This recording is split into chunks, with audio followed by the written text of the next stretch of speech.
Hi, this is Michelle Welch, registered dietitian and wellness facilitator for Lincoln Public Schools, talking about dressing for the weather. We all think of that Christmas story moment when the kid can't put his arms down, and we've all felt like that as kids because our parents used to buy us those giant puffy coats that we really couldn't move around in. Technology has changed, and we really have opportunities as adults and as kids to dress warmly without feeling like we can't put our arms down. So part of the difference is really what we're doing with layering. And so to kind of give you some examples, for me, if I'm wearing skirts, I'm always wearing a pair of tights, and maybe if it's really cold, a pair of fleece-lined tights over the top. Makes it so that I can wear skirts in the winter and still be able to enjoy not freezing to death. Further, for kids, you can even use their jammy pants underneath their pants to be able to give them an extra layer of insulation if you don't have things like long underwear or other layers to be able to work with. They'll feel like they get to wear their pajamas to school and no one even knows. Further, when we look at our upper body or our middle body, I'm usually wearing an underlayer like this with maybe like a vest over the top of it. For kids, they really do great when they have these active shirts like these that wick the moisture away from them. You know, kids are outside and playing and running in ways that we as adults don't typically get to do during our workday. So really them being able to have this, take that moisture away from them, really keeps them tremendously warmer and is a huge important part of getting them dressed for the winter. And you can buy them for just a few bucks at a discount department store.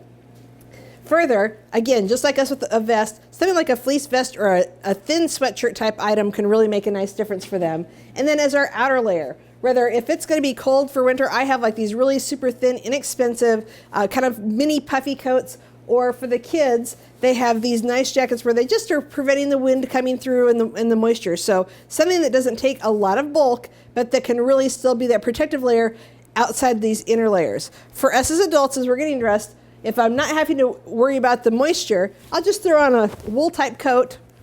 And then most importantly, I have a scarf or something along that line. And this scarf actually can flip into a hat, or if you have a hat that you like, throw a cute hat on. If you're telling the kids they have to wear a hat, you need to wear a hat too. Make sure that you let your kids pick out their hat so that they're more likely to wear it. You know, hats are an important piece of their puzzle, and kids really struggle against those. So by us demonstrating wearing a hat and them having a hat that they like makes a nice difference.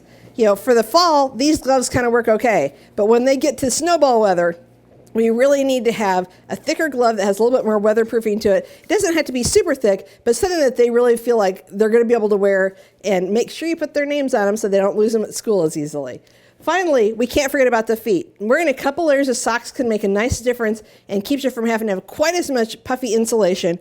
But a boot like this can work for us as women and for kids. And for guys, they can do either a hiking boot or a snow boot, and it can really help protect them from the wind and the water and the elements to help stay outside longer. So finally, we want to really have kids be active, but we want to always keep everyone safe. So pay attention to winter weather advisories or when it's blowing and just conditions aren't right to be outside. But when it's just a hair warmer, get out there with your family, layer the kids up, layer yourself up, and have fun with your family. If you're not going to be outside with them, make sure and set a timer so that you can really pay attention to how long the kids have been out, because they don't have a good indication of when they really should be coming in. They need us to help guide them. Get out, have a fun time making a snowman with your family, and enjoy a nice active winter outdoors.